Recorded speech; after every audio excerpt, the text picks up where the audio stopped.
Welcome back to another technical deep dive here in the debug zone. Today we're tackling a big question and breaking it down with insights from other users. Hopefully this clears up some misconceptions and helps you get the answer you need.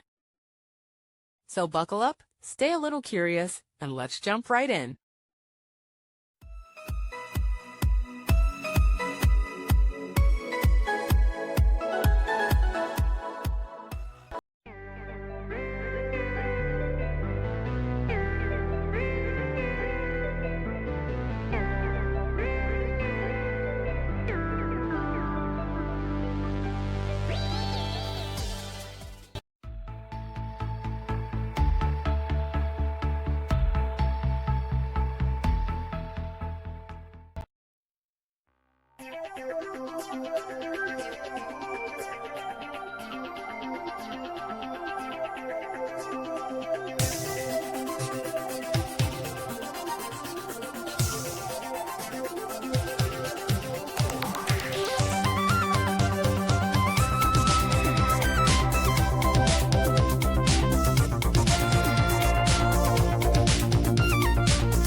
And that's a wrap.